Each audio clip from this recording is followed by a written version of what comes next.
Red Hulk versus normal Hulk দুজনের মধ্যে কার হাড্ডি বেশি শক্ত রে টেস্ট করবো। আর টেস্ট করবো সবচেয়ে উঁচু জায়গা থেকে লাভ দিয়া। তো এখান থেকে লাভ দিয়ে যার হাড্ডি বেশি ভাঙবো হে আইরে যাবো। তো প্রথমে নরমাল হাল্ক লাভ দিব, এখান থেকে জাম্প করতে লাগবো আমার। এখানে ইয়াস হয়ে গেছে, দেখি কয় হাড্ডি ভাঙে ভাই হালকা। রেড হাল্ক জিতে নাকি নরমাল হাল্ক জিতে, দেখা যাক। নরমাল হাল্ক নিচে পড়বো এখন।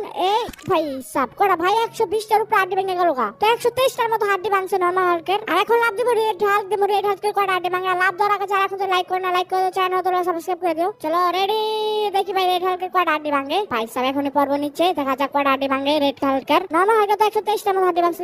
রেড ও ভাই রেড হাল্কের কত ভাই 111টা। তারপর অনেক কাছাকাছি, মাত্র 12টা হাড্ডির ফারাক আছে। কিন্তু ভাই রেড হাল্ক জিতে গেছে, কারণ রেড হাল্কের ভাই বডি অনেক কড়া।